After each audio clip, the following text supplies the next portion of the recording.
राम राम राम। ध्येयं सदा परिभवघ्नमभीष्टदोहम् तीर्थास्पदं शिवविरिञ्चिनुतं शरण्यम् धृत्यार्तिहं प्रणतपालभवाब्धिपोतम् वन्दे महापुरुषते चरणारविन्दम्। रामाय रामभद्राय रामचन्द्राय वेदसे रघुनाथाय नाथाय सीताया पतये नमः। अतुलितबलधामं हेमशैलाभदेहम्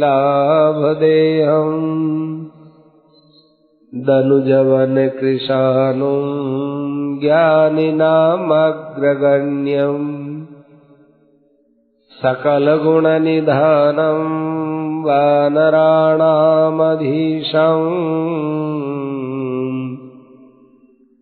रघुपतिप्रियभक्तं वातजातं नमामि।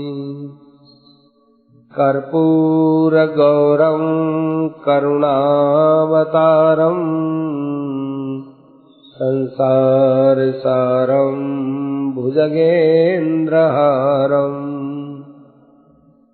सदा वसन्तं हृदयारविन्दे भवं भवानी सहितं नमामि। भगवान शंकर की बारात हिमालय के वहां पहुंच गई। हिमालय ने अपने इतने सुंदर भवन बनाए, ब्रह्मा देवता सब चकित हो गए देखते देखते। जिन जिन लोगों ने हिमालय का महल देखा, लघुलाग विधि की निपुणता अवलोकी पुरुष शोभा सही। अरे विधाता कुछ बढ़ा ही नहीं सकता है। कहाँ उचित जगह पर तालाब है तो कहीं कुआं है, कहीं बाग है, कहीं उपवन है, नदी है। लाए घर के ऊपर पताका लगी हुई है। स्त्री पुरुष बहुत सुंदर वस्त्र पहने हुए हैं। बहुत अच्छा स्थान है। सुनो भरद्वाज जी, जगदम्बा ने जहाँ अवतार लिया हो उस नगर की शोभा के विषय में क्या कहा जा सकता है। रिद्धि सिद्धि अनंत प्रकार की सुख सामग्रियां, ऐश्वर्य, ये स्वयं पार्वती के पास मौजूद रहती है। तो वहां लोगों ने देखा कि बारात आ रही है तो सबके अंदर खलबली मची। अपने अपने वाहनों से अगवानी करने के लिए आगे गए। देवताओं की सबसे पहले सेना देखी तो हिमालय के लोग बहुत खुश हो गए। वाह वाह, कितने बढ़िया बाराती आए हैं। उन देव सेना के बीच में गरुड़ के ऊपर बैठे हुए हमारे भगवान विष्णु, हरि देखि अति भय सुखारी, भगवान के रूप को देखते ही रह गए। क्या विलक्षण मुकुट है, तो कैसा सुंदर ललाट है, कैसी आंखें। अब एक एक अंग पर ऐसे लुब्ध हो गए कि वहां से आगे दृष्टि हटे ही नहीं। किसी ने नेत्र देखे तो नेत्र को ही देखते रहे, किसी ने होठ देखा तो होठों को ही देखते रहे, किसी ने आभूषणों को देखा, आभूषणों को देखते रहे। ये तो ये दशा। जब देवता और भगवान विष्णु तो आगे आगे, अब शिव समाज जब देखन लागे, शिव जी की बारात के साथ में भूतों को और गणों को देखा, सब अपने अपने वाहनों को छोड़कर भगने लगे। बिडरी चले वाहन सब भागे, कोई वाहनों पर तो कोई कैसे, वो भागे वहां से। कई लोगों ने कहा अरे ठहरो भाई, आखिर बारात है, कोई सेना थोड़ी, कोई मारने के लिए थोड़ी आई है। अब वहां किसको धीरज भाई, सब भगे। बालक सबले जीव पराने, बालक लोग तो अपने जीव को बचा करके खूब भागने लगे और अपने जाकर कहने लगे अरे कहीं क्या बताए, ऐसी तो हमने कभी मुखाकृतियां देखी नहीं, डरावने डरावने मुख है। उनके माता पिता ने पूछा अरे क्या बात है बेटा, बहुत दौड़े हो, घबराए हो, डरे हुए हो, आंखें तो तुम्हारी फटी हुई है, मुंह तुम्हारा एकदम आश्चर्य में, बात क्या है? कहीं कहा कहीं जाए न बाता, जमकर धार किधो बरी आता। क्या बताएं माँ, क्या बताएं, कुछ कहा नहीं जाता है। ऐसी कोई यमराज जी की बारात आई हो, यमराज जी के घर से ऐसे डरावने डरावने पुरुष आए। ब्याल कपाल विभूषण छारा, क्या बताएं वहां पर सर्प आकृति और उनका मुख कैसा ही है, और विभूषण छारा माने राख का उन्होंने लेप कर रखा है। ऐसे नगन जटिल भयंकर लोग, भूत प्रेत पिशाच आए हैं। और बरु बोरा बसे असवारा, और जहां इनका जो ये दूल्हा है वो ऐसा है तो बाराती भी ऐसे ही होंगे। अब तो भाई वही लोग इस बारात को और इस विवाह को देखेंगे जिनके भाग्य में कुछ जीना लिखा हुआ है, नहीं तो बाराती लोग ये बारातियों को देख करके तो सब लोग मर जाएंगे। जेव जियत रही बारात देखत, पुण्य बढ़ते ही कर सही। भगवान शंकर ने देखा कि हमारे समाज को देख करके और सब लोग जो है घबरा रहे हैं। समुझि महेश समाज सब, जननी जनकम सुकाय, बाल बुझाए विविध विधि, निडर हो डरना। बालक जाके माँ के चिपट गए। माँ ने कहा अरे बेटा पहले देखे तो सही कैसी बारात है। जब भगवान शंकर को देखा और बारात को देखा तो बच्चे को फुसलाते कहते बेटा डरो मत, निडर हो डरना है, कोई डर नहीं है, कोई डर नहीं है। इधर बारात आई साहब, वहां उनका खूब अच्छा स्वागत किया। मैना जी ने आरती उतारी, वहां रहने वाले और उनके साथ में सहेलियां थी, उन्होंने बहुत मंगल के पद गाए। सोने की थाल के अंदर आरती की सामग्री, बड़ा आनंद कर रही है। ऐसे आए बारातियों की आरती करते करते विकट वेश रुद्र ही जब देखा, जब भगवान शंकर का वो भयंकर रूप देखा तो उनके हाथ की जो थालियां थी ना कांप के कारण वो गिर गई और भागी भवन पैठी अति त्रासा, वो भगने लगी अपने वहां भवनों में। अरे बाबा ये कैसी बारात और कैसा दूल्हा। मैंने पूछा क्या हुआ, क्या हुआ सखी, क्या हुआ? क्या क्या हुआ है? हमारी जैसी पार्वती और उसके लिए ऐसा बर, क्या बात हुई? ऐसा बर तो मैना ने देखा, मैना ने देखा तो मैना भी दुखी हो गई। मैना जाकर के सीधी अपने बेटी को अपने छाती से लगा लिया, गोद में बैठाया और आंखों से टप टप आंसू है। अरे बेटा तेरे को भगवान ने कितना अच्छा रूप दिया है, लेकिन तुझे बर कैसा दिया है इस विधाता ने। इस विधाता को मूर्ख नहीं तो क्या कहेंगे।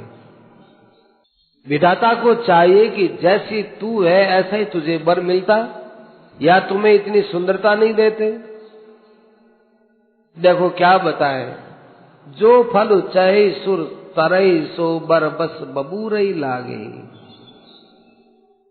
जो कल्प वृक्ष से फल होना चाहिए था वो फल जो है बबूल के लगता है। बताओ, बबूल के कांटेदार पेड़, कहाँ कल्प वृक्ष। क्या बताए, मेरे तो ऐसे मन में आती है बेटा कि तुझे मैं गोद में लेकर के पर्वत से गिर जाऊं, समुद्र में डूब मरूं, या कि आग के अंदर जल करके मर जाऊं? ऐसा तो नहीं हो सकती कि उसके शिव के साथ तेरा विवाह करूं, चाहे मेरा कितना ही अपजस हो जाए, लोग चाहे मेरे ऊपर कितना ही थू थू करें कि देखो बारात आई और बिना विवाह के निकाल दिया, कुछ भी करे, ऐसे वर के साथ तो मैं तेरा विवाह नहीं करूंगी। मैना जी के साथ में और भी स्त्रियां, बिल्कुल ठीक कहती हो महारानी जी, हम भी आपके साथ में हैं। वो भी रो रही है, हमें यहां मिला रही है। मैना जी कहते हैं कि देखो ये सारा काम किसने बिगाड़ा? इस नारद बाबा ने बिगाड़ा। नारद कर में कहा बिगाड़ा? मैंने नारद का क्या बिगाड़ किया? मेरा अच्छा घर था, इसको नारद ने बसे हुए घर को उजाड़ दिया। नारद जी नहीं आते तो बड़ा अच्छा था।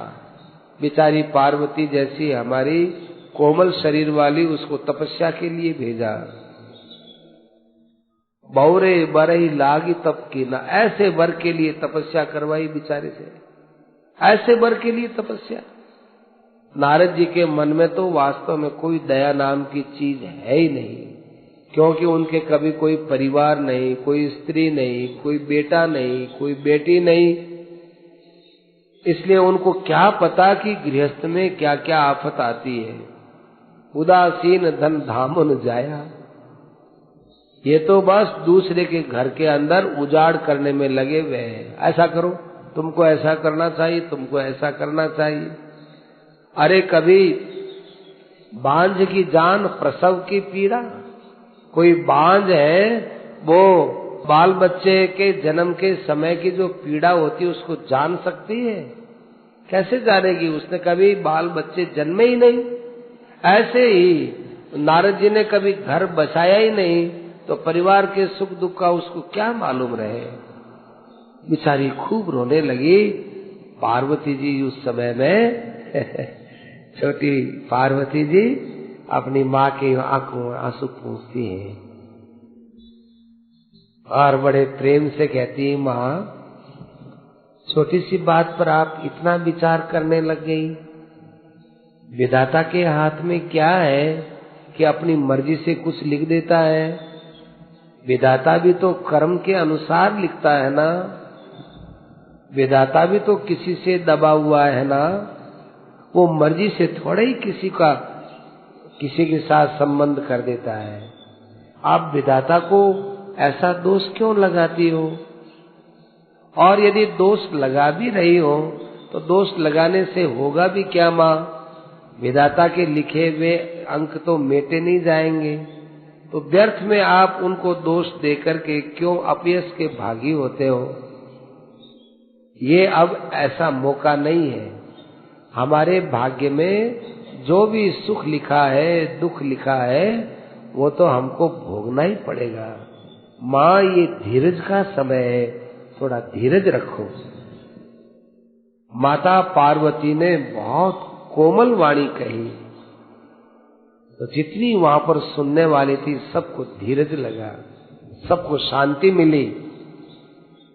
फिर भी आंखों में बार बार वो आंसू तो आते ही हैं, और सिसकियां मार मार करके अपनी पुत्री को माँ गोद में ले लेगी। बेटी तू बात तो सही कहती, पर तू मेरी ऐसी प्यारी पुत्री, तेरा भविष्य क्या होगा, इस बात को लेकर मुझे चिंता है। इतने में ही नारद जी आ गए।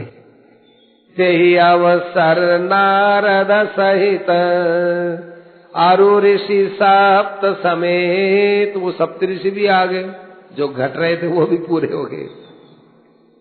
समाचार सुनि तुहिन गिरी गवने तुरत निकेत। हिमालय को पता चला नारद जी सप्तऋषि आए, तो गया महाराज, मुंह उतरा हुआ। कहा महाराज नारद जी ये क्या हो गया? लोग तो शादी में विवाह में आनंदित होते हैं, हमारा हृदय टूट रहा है। क्यों हिमालय जी, क्या हुआ? क्या बतावे? ये देखो, ये आज आंखों से देख लिया, ये हमारे जवाई साहब है। अरे सुनो सुनो। तब नारद सभी समझावा। नारद जी कहने लगे मैंने क्या किया है, उल्टा मैंने तो अच्छा किया है। हे मैना जी, आप भी कोई दुख मत करो, मेरी बात मानो। जगदम्बा तव सुता भवानी, आपकी बेटी है ना, ये जगदम्बा है। अजा अनादि शक्ति अविनाशिनी, सदा शंभु अर्धंग निवासिनी। क्या बताएं, इसमें अनंत शक्ति है, अनादि शक्ति है, अविनाशी शक्ति है। तुम सोचते हो क्या कि शंकर के साथ इसका आज पहली बार विवाह हो रहा? अरे शंकर के साथ तो सदा ही इसका विवाह होता है। ये शंकर से कभी अलग होने वाली ही नहीं है। देखो पिछले जन्म में सती इनका नाम था। हाँ, ये सती थी दक्ष के यज्ञ में, जिन्होंने, हाँ, वो दक्ष के यज्ञ में जिनके प्राण चले गए थे, वो सती जी नहीं। अच्छा, तुमको तो सब मालूम ही है ना। तो ये सती जी थी, तो ये यहाँ वापस क्यों आई? तो देखो इसमें कारण दूसरा था। एक बार शिवजी के साथ में ये आ रही थी। शिवजी ने भगवान का स्मरण किया, रघुकुल शिरोमणि भगवान राम का। राम जी प्रकट हो गए, शिवजी को आनंद मिल गया। उस समय में भयउ मोह शिव कहा न कीना। सती जी को जाने क्या हुआ, राम जी के दर्शन करके मोह पैदा हुआ। देखो एक बात है, भगवान में प्रेम नहीं होगा और दर्शन होगा तो मोह पैदा होगा। हो इसलिए संत कहते हैं कि दर्शनों की अपेक्षा प्रेम चाहिए। भगवान में प्रेम नहीं हो और दर्शन हो जाए तो सती जी जैसी हालत हो जाएगी। और प्रेम हो फिर दर्शन न हो तो कोई हर्जा नहीं। प्रेम बड़ी चीज है। सती जी को प्रेम तो था नहीं, सती जी को दर्शन हो गए, राम जी के दर्शन हो गए तो मोह पैदा हो गया। भयउ मोह शिव कहा न कीना। शिव जी ने जैसा कहा वैसा किया नहीं और भ्रम बस वेश उसी कर लीना। और सीता जी का वेश बना के राम जी के पास चली गई। जब सीता जी का वेश बनाया, अरे परीक्षा तो और भी कई प्रकार से ली जा सकती थी, वो सीता जी का क्यों वेश बनाया? सीता जी का वेश बनाने पर शंकर भगवान ने देखा कि एक तो गलती होती है और एक अपराध होता है। गलती होती है वो तो क्षम्य होती है, अपराध क्षम्य नहीं होता। सिय वेशु सती जो कीन नतई अपराध शंकर परिहरी। अपराध वो है जो जानबूझ करके गलती करे ना, वो अपराध होता है, वो अपराध है। ये यहाँ गलती, ये गलती नहीं है, सती की अपराध था। हर विरह जाय बहुरी पितु के यज्ञ जोगा नल जरी। फिर भगवान शंकर ने मन से त्याग दिया था सती जी को, उससे वो विरह में डूब गई। देखो जब भगवान का विरह होता है, उस विरह में सब पाप भस्म हो जाते हैं। सती अपने पिता के घर गई, वहां योगानल में अपने शरीर को जला दिया और अब तुम्हारे घर में जन्म लिया है, इसलिए स गिरिजा सर्वदा शंकर प्रिया। ये तो सदा ही शंकर की प्रिया रहने वाली है, आप कोई चिंता मत करो। ये बात सुनी नारद के बचन तब सब कर मिटा विषाद। छन महु व्यापेहु सकल स्पुर घर घर यह संवाद। बहुत आनंद आया सबको। रे हमारी पार्वती सती के रूप में थी, सबका विषाद मिट गया। बार बार हिमालय माने बाप और माँ दोनों पार्वती के चरण पकड़े। रे तू हमारी बेटी नहीं है भाई, तू तो कोई हमारा पुण्य है, तू तो सती जी है। और माँ और बाप दोनों ही बेटी के चरणों में प्रणाम करें। तब मैना हिमवंत आनंदे पुनि पुनि पार्वती पद बंदे। सारे नगर में स्त्री देखो, पुरुष देखो, छोटे को देखो, बड़े को देखो, युवा को देखो, बूढ़े को देखो, सब लोग हर्षित हो गए। अरे हमारी पार्वती ऐसी है। तो बड़ा आनंद आया, बहुत सबको आनंद आया। फिर लोग तो उस विवाह को देखने के लिए खूब जो है सब काम छोड़ छोड़ करके आ गए। बहुत बड़ी वहां पर फिर जेवनार हुई, माने जीमणवार हुई। ऐसे ऐसे भोजन बनाने वाले, जाने कहां से वो पाक शास्त्री आए थे, सूप शास्त्री। माने किसी को ही पता नहीं कि इतना भोजन कहां से बन रहा है, कौन बना रहा है, क्या बात है। सुनो भरद्वाज जी, वो जो जीवनवार ऐसी थी, कोई कुछ को कह नहीं सकते हैं। पर भाई वहां तो पार्वती का जन्म हुआ है ना, और पार्वती जी के यहाँ तो साक्षात रिद्धि सिद्धि आएंगी ही, इसलिए ऐसा भोजन हो जाए तो आश्चर्य क्या है। वहां विष्णु है, वहां ब्रह्मा है, दूसरे देवता है, वो सब बाराती बनकर के बड़े प्रेम से वो भोजन कर रहे थे, और कई लोग वहां पुरस्कारी कर रहे थे। नारी वृंद सुर जेवत जानी, लगी गे नदा गारी मृदु गानी। फिर बहुत प्रेम से मंगल गीत गाने लगे, ऐसे ऐसे मंगल गीत गाने लगे। ओहो, बहुत शिवजी महाराज को सुनाते सुनाते।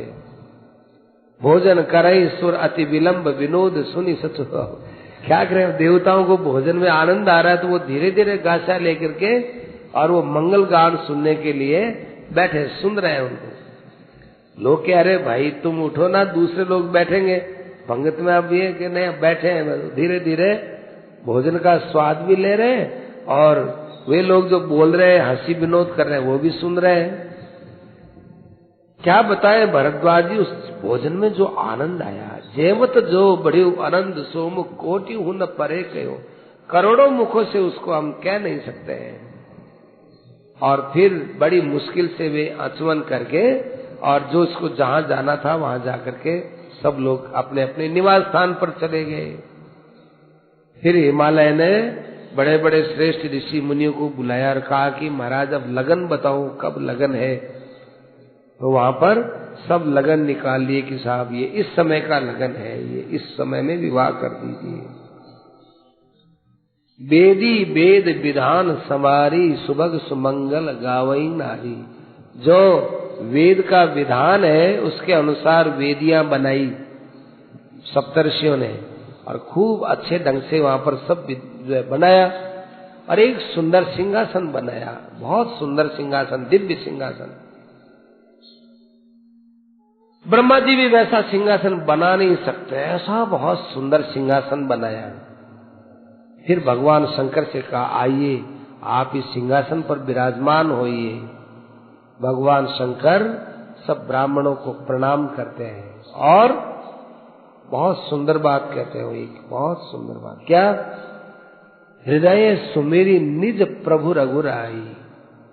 देखो हमारे भगवान शंकर आफत से आफत काल में भी भगवान राम का ध्यान करते हैं, स्मरण करते हैं, और बड़ी अच्छी आज शादी हो रही, विवाह हो रहा है, सारे सृष्टि के देवता वगैरह सब आए हुए हैं, जिनके बीच में शिव जी की पूजा होती है वे सब वहां उपस्थित हैं। उन सब के बीच में आज शिव जी का बड़ा सम्मान हो रहा है, तब भी वे भगवान का ध्यान करते हैं। माने दुख में भी याद करो और सुख में भी याद करो। हम लोग सोचते हैं कि दुख में भगवान को याद कर लो, दुख मिट जाएगा, और सुख में तो रात दिन हम पचे ही रहते हैं। सुख आता है, अच्छा लगता है, उस समय में भगवान को याद नहीं करते, और दुख आता है तो भगवान को याद करना चाहते हैं और दुख मिटाना चाहते हैं। नहीं होगा भाई, वहां तो दुख पाना ही पड़ेगा। सुख में याद क्यों नहीं किया? ठीक कहा, दुख में सुमिरन सब करे, सुख में करे न कोई। जो सुख में सुमिरन करे, तो दुख काहे को होय। हृदय सुमरि निज प्रभु रघुराई। ये भगवान शंकर की बहुत बड़ी बात थी, बहुत बड़ी बात। फिर जो है अच्छे अच्छे ऋषियों ने, मुनियों ने पार्वती को बुलाया और उनके सखियों से कहा कि भाई इसका श्रृंगार करो। तो सखियों ने पार्वती का खूब अच्छा श्रृंगार किया। इतना सुंदर श्रृंगार किया, जब पार्वती को यूं सबके बीच में लाया जा रहा था, देवता लोग यूं देख रहे थे जैसे कोई हम अपनी माँ को देख रहे हो। सुरन मनई मन कीन प्रणामा। ये हमारी माँ है, जगदम्बिका जानी भव भामा, सुरन मनई मन कीन प्रणामा। क्या बताएं, मर्यादा मिटती है। अपनी माँ की कोई सुंदरता कैसे बताए, इतने सुंदर स्वरूप में पार्वती जी है। कोटियों बदन नहीं बने बरनत जग जननी शोभा महा। सकुचई कहत श्रुति शेष शारद मंद मति तुलसी का। अरे जिस पार्वती जी की महिमा को वेद नहीं बता सकते, शेष भगवान नहीं बता सकते, सरस्वती नहीं बता सकती, ये गंवार मंदमती तुलसीदास क्या बताएगा। हम तो एक ही बात कहते हैं, छवि खानी मात भवानी गवनी। सब छवियों की सुंदरता की खान है हमारी माता पार्वती जी। वे जिस समय में शिव जी के पास यूं मंडप में जा रही है, उस समय में अवलोकी सकई न सकुच पतिपद कमल मन मधुकर तहाँ। उससे उस समय में जब उन्होंने अपने पति के दर्शन किए, उनके संकोच के कारण से पार्वती के पैर उठ नहीं रहे थे। उनका मन भगवान शंकर के चरण कमल का भौरा बना हुआ था, भौरा।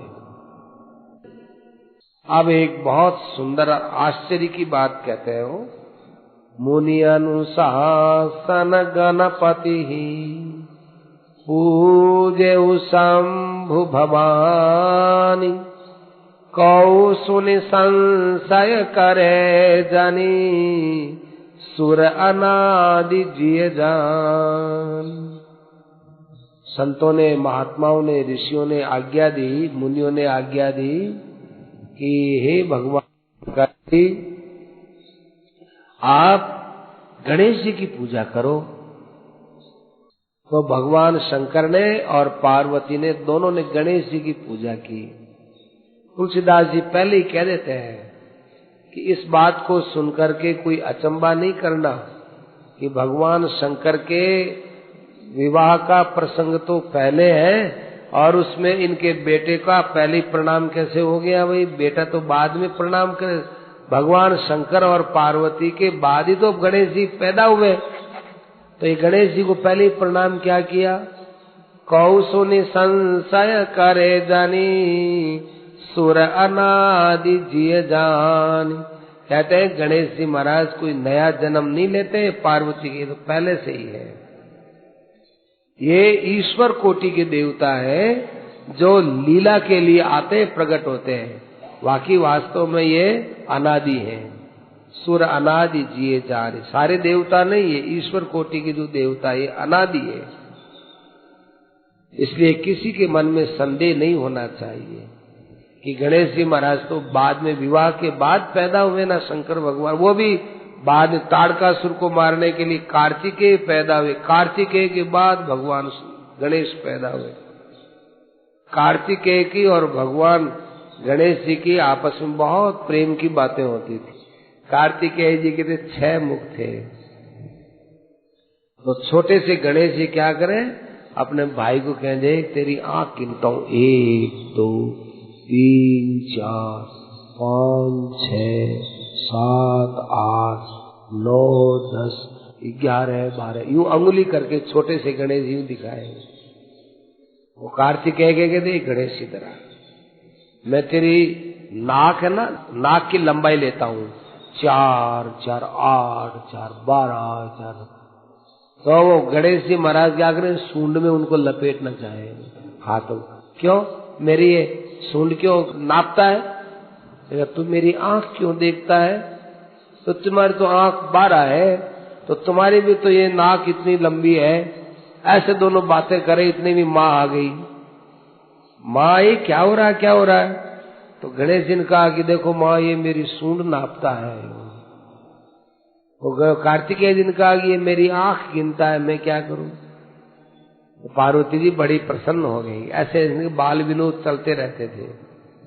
तो कहते हैं जैसी ये विवाह की बातें वेदों ने कही है और वेदों में जैसी विधि बताई है, ऐसी ऋषि मुनियों ने सब विधि विधान से विवाह करवाया। पानी ग्रहण जब की न महेशा, जो ही भगवान शंकर के हाथ में पार्वती का हाथ रखा गया, देवता लोग बहुत आनंदित हो गए, नाचने लगे, आनंदित हो गए। और दुंदुभियां बजने लगी, खूब जो है फूलों की वर्षा होने लगी। खूब प्रकार का उनको दायजा दिया गया, खूब प्रकार की वस्तु दी गई। देखो कितना भी विवाह में वस्तु देओ, सब देओ, लेकिन भाई अब आजकल का जमाना तो ऐसा ही है, पर जब तक गाय नहीं दी जाती ना तब तक दायजा किसी काम का नहीं। भगवान शंकर के विवाह में गाय दी गई हो, दासी दास तुरग रथ नागा, धेनु बसन मणि वस्तु विभागा, धेनु गाय दी वहां। ऐसे ही भगवान राम जी के विवाह में खूब गाय दी। जब तक गाय नहीं दी जाती तो वो दायजा पवित्र होता ही नहीं। सब प्रकार का दायजा वगैरह दिया तो हिमालय ने आकर के हाथ जोड़ करके भगवान शंकर से कहा कि महाराज कुछ नहीं दे सका हूं, आप पूर्ण काम भगवान शंकर हैं, कृपा सागर है, और मैं और क्या करूं, बस एक आपसे यही प्रार्थना करता हूं।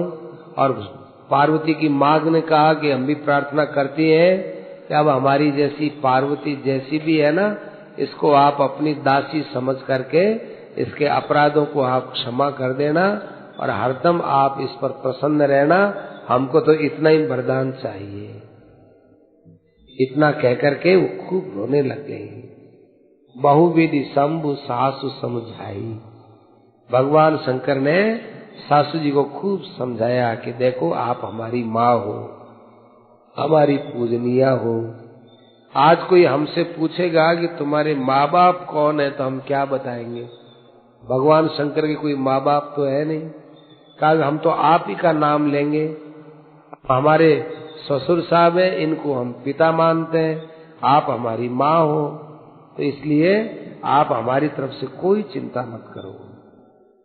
पार्वती को लेकर के मैना छाती से लगा करके खूब जो है शिक्षा देने लगी कि देखो बेटा, करेऊ सदा शंकर पद पूजा, नारी धर्म पति देव न दूजा। स्त्री के लिए पति को देवता मानना, देवता माने भगवान मानना। स्त्री को चाहिए अपने पति में भगवान की बुद्धि की जाए। भगवान की बुद्धि के लिए क्यों कहा भाई? क्योंकि भगवान से ऊंचा भाव किसी में नहीं होता। सर्वोत्तम भाव पति में ही होना चाहिए। पति से बढ़कर यदि कोई भी किसी के मन में स्थान जमा होता है तो वो वास्तव में पतिव्रता में कमी है। वो श्रेष्ठ वही हमारे पति से बढ़कर, हमारे लिए, अपने लिए अपने पति से बढ़कर कोई नहीं है। करेऊ सदा शंकर पद पूजा, नारी धर्म पति देव न दूजा। देखो मैना जी ने एक ही चौपाई में सब बात बता दी, क्योंकि इससे बढ़कर और स्त्री के लिए कोई शिक्षा हो भी नहीं सकती है। फिर जो है वो कहने लगी कि देखो संसार में भगवान ने स्त्री जाति का निर्माण ही क्यों किया? क्यों स्त्री है? देखो अब तुम चली जाओगी, तुम्हारी याद रहेगी हमारे मन में, तुम्हारे मन में हमारी यादें रहेंगी। तुम्हारा हमारा वियोग हो गया, बड़े पाला पोसा बड़ा किया, फिर वियोग हो जाएगा। पराधीन सपने सुख नाई। माँ बहुत जो है विफलित होती है और इधर पार्वती जी भी खूब रोती है। जाई झरनी उर पुनि लगता नहीं। देखो पार्वती जी थोड़ी दूर आगे जाती है तो माँ को देखती है, माँ को रोती देख पार्वती जी रोती रोती जाके माँ के चिपट जाती है। फिर सखियां कहती है कि देखो पार्वती चलना तो पड़ेगा ही। फिर वापस पार्वती जी जाती है, फिर पीछे देखती है, फिर जाके माँ के। ऐसे कई बार ऐसा हुआ। जननी बहुरी मिली चली, उचित असीस सब काहू दई, फिर विलोकती माँ तो तन तब सखी ले शिव पह गई। शिव जी तक पहुंचाती है पार्वती जी को, पार्वती जी को फिर माँ के पास जाती। ये क्रम कई देर तक चलता रहा। फिर उसके बाद आखिर पार्वती जी विदा हो गई। हिमालय बहुत दूर तक उनको छोड़ने के लिए गए, सब प्रकार से उनको संतुष्ट किया और फिर हिमालय पार्वती की याद रखते रखते अपने भवन में आ गए। सब का अच्छा सम्मान कर दिया उसके बाद भगवान शंकर कैलाश पर्वत पर आए और सब अपने अपने स्थान पर विदा हो गए। ये इस प्रकार से मैंने आपको मेरे माता पिता भगवान शंकर और पार्वती, जो सारे जगत के भी माता पिता है, उनका मैंने यहाँ विवाह का वर्णन किया है। आगे उनके किसी श्रृंगार का वर्णन करना उचित नहीं है, पाप लगता है। देखो, संस्कृत में एक बहुत बड़े कवि हुए कालिदास, कवि कालिदास है। कालिदास जी ने क्या किया कि भगवान शंकर और पार्वती इन दोनों के खूब अच्छे रसीले रसीले प्रसंगों का वर्णन किया, श्रृंगार की बातें लिखी। कालिदास जी के कोड हो गया है। कोड हुआ तो कालिदास जी को तकलीफ हो गई, अरे मैंने तो भगवान शंकर की प्रसन्नता के लिए, उनके लीला के लिए लिखा, मेरे कोड क्यों हो गई। कोई सोचने लगे कि आखिर बात क्या हुई। यूं सोच रहे हैं तो भगवान शंकर प्रकट होके कहने लगे, कालिदास, मानना पड़ेगा कि तुम संसार में मूर्धन्य विद्वान हो, सबसे बड़े विद्वान हो, परंतु अब तुमको यदि एक कोड का दुख है तो तुम भगवान विष्णु का चरित्र लिखो, और भगवान विष्णु ने जो रामचरित्र किया उस रामचरित्र का वर्णन करो। ऐसी आज्ञा हुई, तुम्हारा कोड मिट जाएगा। तब उन्होंने रघुवंश काव्य लिखा। कालिदास ज्यों-ज्यों लिखते जाते थे, त्यों-त्यों उनका कोड था वो एकदम साफ होता, मतलब स्वच्छ होता गया है। लिखते लिखते इतने आनंद में डूब गए कालिदास, वो टपके टपके टपके से और लिखते गए, आंखों में आंसू आ रहे हैं। भगवान की कृपा देखो, मैंने भगवान शंकर का श्रृंगार वर्णन किया, उसके कारण से मेरे शरीर में भयंकर कोढ़ हो गया, लेकिन भगवान शंकर ने कितनी मेरे पर कृपा की। भगवान विष्णु का चरित्र लिखने के लिए मुझे कहा, वही चरित्र लिखते गए, आंखों में आंसू। तो आज उनकी कृति में कई जगह ऐसे स्थल आ जाते हैं आंसुओं की बूंद के कारण से कि वो अक्षर सामने नहीं आने से उनका अर्थ करना मुश्किल हो गया। इतने भाव में लिखे उन्होंने रघुवंश महाकाव्य। नहीं तो कुमार संभव पहले काव्य लिखा, कुमार संभव, बहुत विचित्र कुमार संभव और रघुवंश महाकाव्य लिखा। फिर तो कालिदास जी का हृदय एकदम बदल गया और खूब भक्ति भाव में डूब गए। तो गोस्वामी जी महाराज कहते हैं, जगत मातु पितु शंभु भवानी ते श्रृंगार न कहु बखानी, करई विविध विधि भोग विलासा घनन समेत बसई कैलासा। वो जो है कैलाश पर्वत पर रहने लगे और कार्तिकेय का जन्म हुआ। कार्तिकेय का जन्म होने पर सबके बहुत मन में आनंद रहा। ये सब हमने आपको भगवान शंकर का संक्षेप में चरित्र कहा है, तो ये सब लोग जानते हैं चरित्र को। मैंने संक्षेप में इसलिए लिखा कि मेरी लेखनी भगवान शंकर के चरित्र को लिखने के बाद ही राम जी का चरित्र लिखने के योग्य होगी। जब तक शंकर चरित्र से मैं पवित्र नहीं हो जाऊंगा तब तक रामचरित्र कैसे लिखूंगा।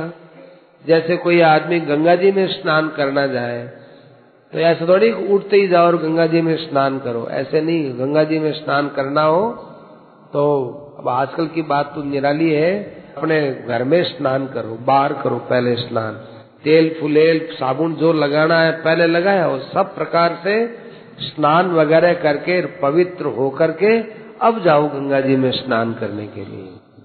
गंगा जी स्वयं कोई गुसल खाना थोड़ा ही है, वो उसके ऊपर जाकर के यूं रगड़ेंगे शरीर को, रहे गंगा जी में तो डुबकी लगाई और रवाना हुए। ऐसे ही भगवान शंकर का चरित्र मैंने इसलिए लिखा है, इसको लिखे बिना मैं पवित्र नहीं हो सकता था। कल्याण काज विवाह मंगल सर्वदा सुख पावही। जो व्यक्ति पार्वती का और शंकर भगवान के विवाह का कथा प्रसंग सुनेंगे कहेंगे तो उनके स्वयं के विवाह आदि मांगलिक कार्य खूब आनंद के साथ होते रहेंगे। तो ये तो हमने आपको ये कह दिया। अब जो है इधर भगवान शंकर का चरित्र सुनते सुनते भरद्वाज जी मुग्ध हो गए, मस्त हो गए। भरद्वाज जी की मस्ती देख करके और उनके आंखों से बहती हुई जल धारा को देख करके याज्ञवल्क्य जी बड़े प्रसन्न हुए। अहो धन्य तव जन्म मुनीसा, तुम्हीं प्राण सम प्रिय गौरीसा। अरे भाई, आपने प्रश्न तो हमको राम कथा के लिए कहा था, लेकिन तुम्हारा अंदर से शंकर जी के प्रति इतना प्रेम है, तुम धन्य हो। क्योंकि जो राम में और शिव में भेद मानते हैं वो वास्तव में इस तत्व को सुनने के अधिकारी नहीं होते। शिव पद कमल जिनहि रति नाही, राम ही ते सपने उन्हें सुहाई। भगवान शंकर के चरण कमलों में जिसका प्रेम नहीं है, राम को भी स्वप्न में भी अच्छे नहीं लग सकते। इसलिए बिना छल के भगवान शंकर में प्रेम होता है, तभी पता चलता है कि भगवान राम का भक्त है। राम की भक्ति का ये लक्षण है कि वो भगवान शंकर में बिना छल के प्रेम करे। बिना छल क्या? कोई कामना न रख करके। भक्ति के अंदर कामना है, ये छल है। अब देखो शब्द कैसे अच्छे दिए हैं। बिनु छल विश्वनाथ पद ने। शिव जी के समान सुनो भरद्वाज जी, भगवान का कौन भक्त हो सकता है। देखो अपनी अत्यंत पवित्र स्त्री सती का जिन्होंने केवल रघुपति की भक्ति के कारण से त्याग कर दिया। शास्त्रों में आता है कि संसार में सब जगह से आसक्ति हटानी बहुत सुगम है, परंतु स्त्री से आसक्ति हटना बहुत मुश्किल होता है। परंतु जिनके हृदय में भगवान के प्रति भक्ति होती है, उनके लिए स्त्री की आसक्ति का त्याग कोई कठिन काम नहीं है। शिव सम को रघुपति व्रत धारी, बिनु तज तजी सती असी नारी। सती जैसी अपनी पत्नी का त्याग करे, ये तो केवल शंकर भगवान के ही बस की बात थी। ऐसा प्रण भगवान रघुपति के प्रति, राम जी के प्रति भगवान शंकर ने दिखाया है। इसलिए राम जी के लिए शिव के समान कौन प्रिय होगा। तो पहले तो मैंने तुमको भगवान का चरित्र, प्रथमई मैं कई शिव चरित्र बूझा मर्म तुम्हार, सुचि सेवक तुम राम के रहित समस्त विकार, और कहूँ सुनाऊ अब रघुपति के लीला। अभी तक तो मैंने भगवान शंकर का चरित्र आपको सुनाया, अब मैं तुमको राम जी का चरित्र सुनाता हूँ। अब देखो ऐसा कह तो दिए, लेकिन अभी राम जी का चरित्र नहीं सुना रहे और राम जी का ही चरित्र सुना रहे। गोस्वामी जी महाराज इतने विलक्षणता से लिखते हैं। अब कहना क्या चाहते हैं? कहना ये चाहते हैं कि शंकर भगवान की और पार्वती की कैसे राम कथा चालू हुई।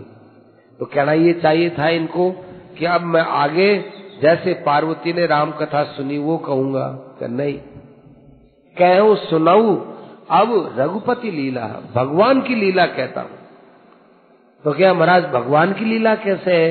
ये तो पार्वती और शिव का संवाद हो रहा है। अब तो क्या रघुपति लीला इसलिए है कि रघुपति ने कहा जाओ पार्वती से तुम विवाह करो। ये भगवान राम के कहने से शिव जी ने विवाह किया। तो अब ये पार्वती का जब शिव जी से संबंध हुआ, ये भी एक रघुपति लीला है।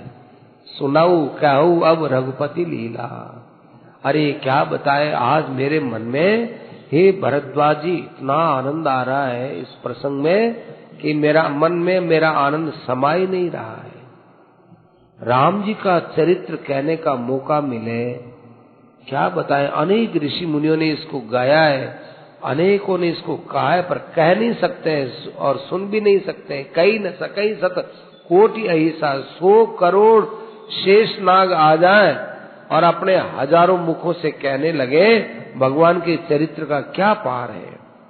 फिर भी मैं तुमको ये कथा सुनाता हूं। देखो, शारद दारू नारी सम स्वामी। अरे छोड़ो भरद्वाज जी, ये सरस्वती वगैरह तो कठपुतली है, कठपुतली। और भगवान राम है वो सूत्रधार है, वो कठपुतली को जैसे नचाए वैसा बोले। भगवान की लीला को सरस्वती भी क्या कह सकती है। भगवान की जिसके ऊपर विशेष कृपा होती है ना, उसी कवि के हृदय रूपी आंगन में ये भगवान का यश जो है नाचा करता है। इसलिए मैं राम जी को प्रणाम करता हूँ और उनका अब मैं कथा में बखान करता हूँ।